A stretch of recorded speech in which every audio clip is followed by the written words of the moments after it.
Señoritas y señores, bienvenidos a otro video para Español 1. Ladies and gentlemen, welcome back to my YouTube channel. Thank you for being here. It is Señor Barbosa, the new fresh look Señor Barbosa. You can blame the baby twins for my new hairstyle because they don't let me do anything at home. All right? I mean, they're always taking up all of our time, my wife and I.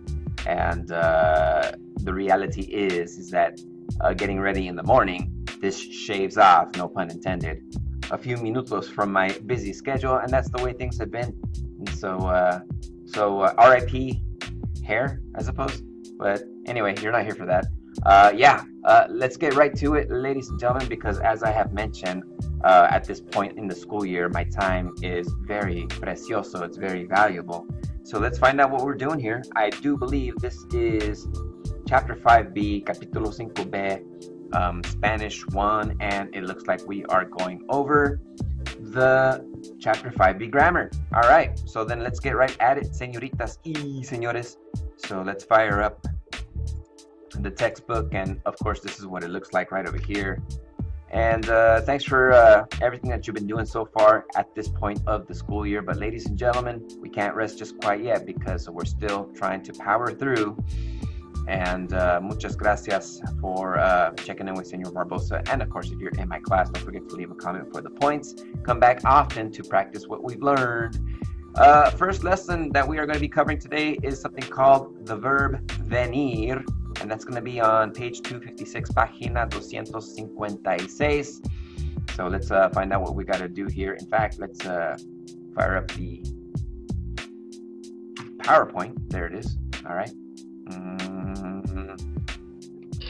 Okay, so the verb venir, if you want to come to a place or an event, you use the verb venir. Once again, don't forget the rules about Spanish verbs.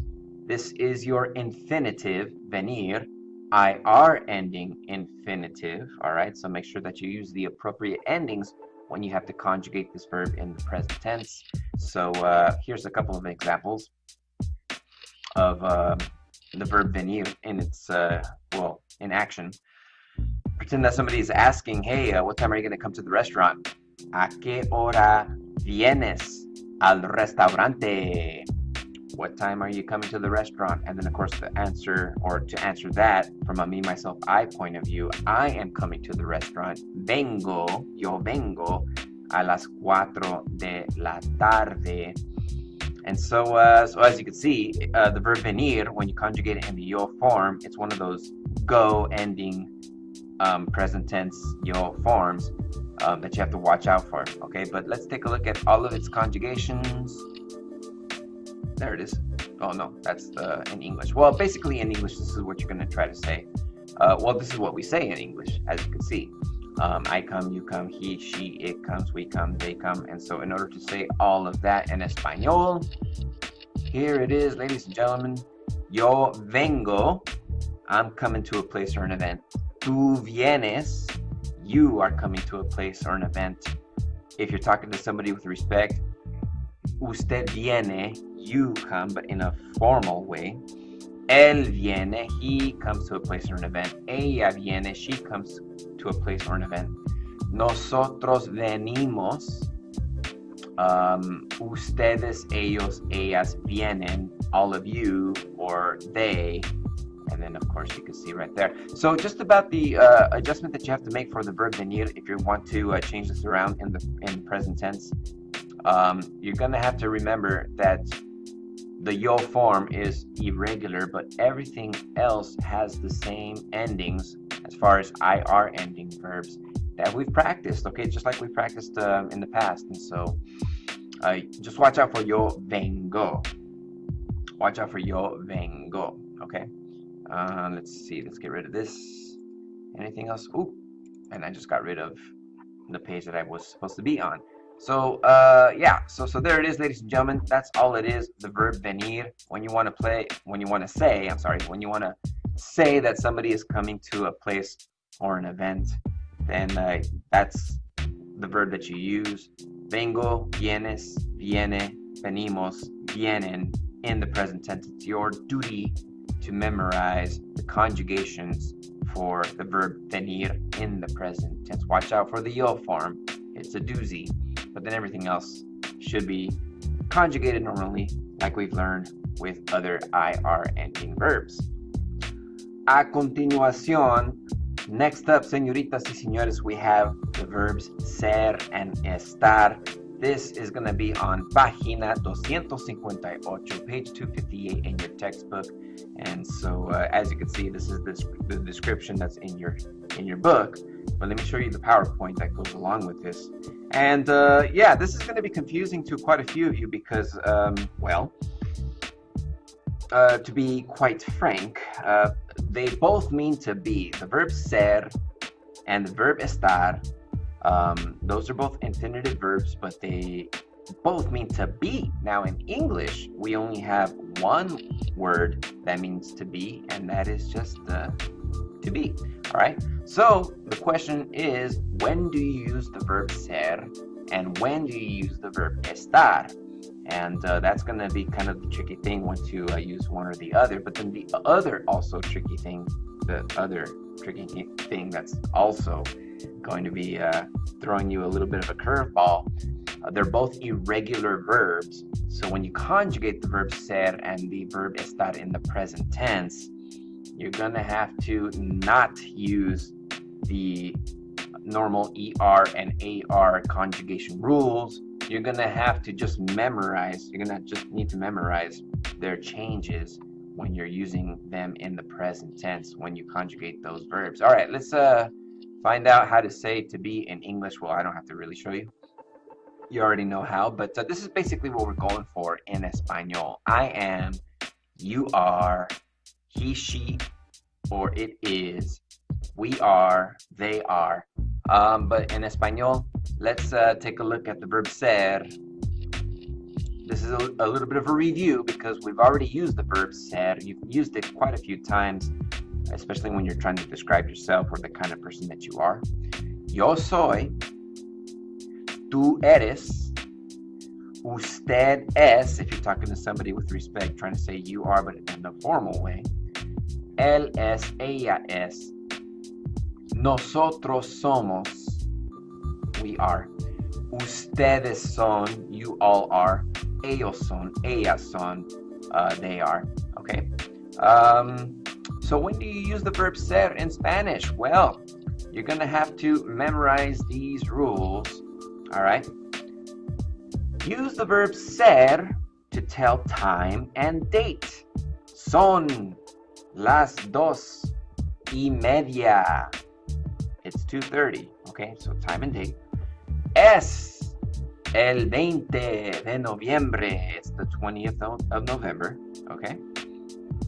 Use the verb ser to tell nationality, all right? So if you want to tell somebody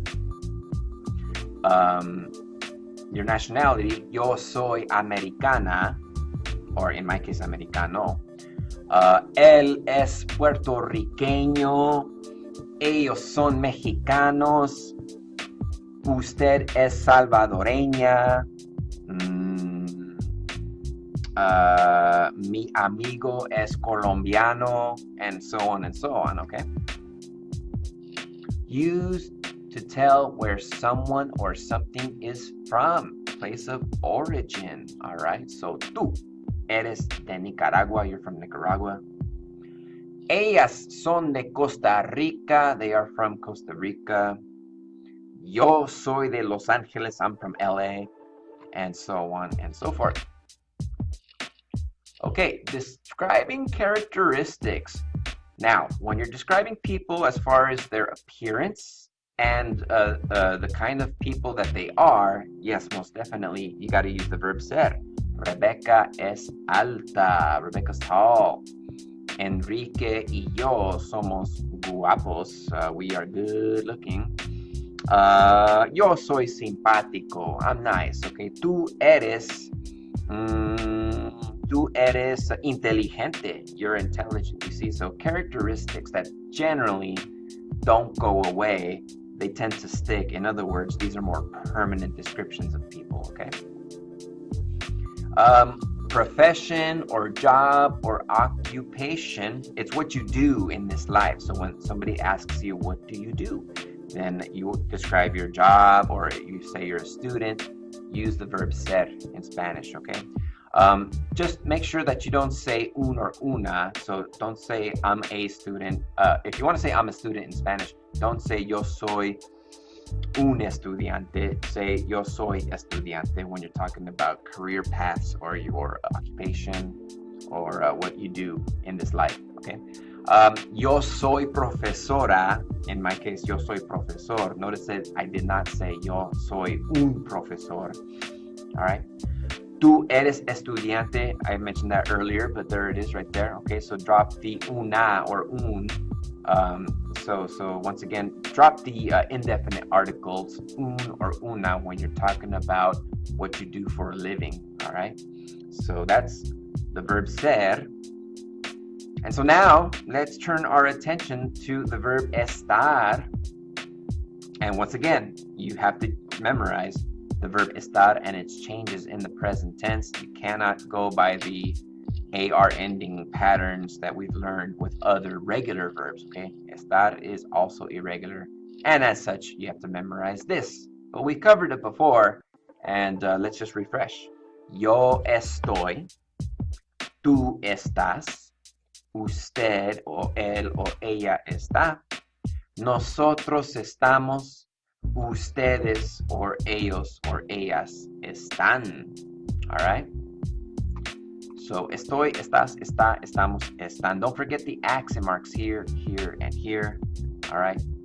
So now, yeah, right there. So now let's find out when to use the verb estar. Let's use the verb estar when you're trying to describe location. In fact, one of the very first rules of selling houses, real estate, is location, location, location. Okay? Yeah, you want to make sure if you're selling houses, the location is probably the biggest factor in getting a home sold. Okay? So location. For example, el libro está en la mesa. Okay, the book is on the table. Location. All right. Yo estoy en Guatemala. I am in Guatemala. Once again, location. Mi amigo está en la biblioteca. Tú estás en la casa. Mi lápiz está en mi mochila. Location, location, location. That's the first rule of the verb estar. Condition. This is something that generally tends to change. All right. So, Eduardo está ocupado. Eduardo's busy. Now, he's not always going to be busy. There's going to be a point, hopefully, when he stops being busy.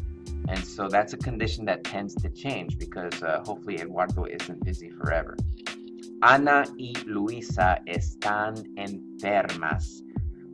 Ana and Luisa are sick. And again, when you're under the weather, when you catch a cold or when you have the flu, hopefully that's something that tends to go away.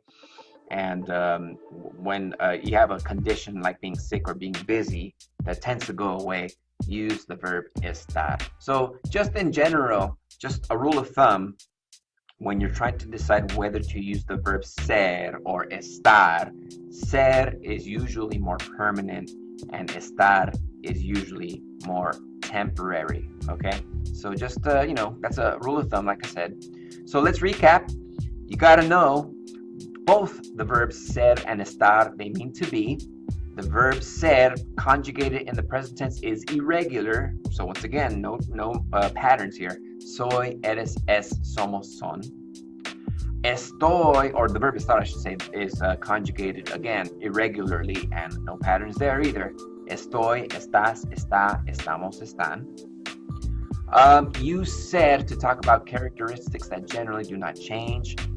You also use descriptions that are not about conditions or locations. So, for example, who a person or what a person is like, what someone or something is or what something is like, where a person or thing is from, origin, nationality, okay?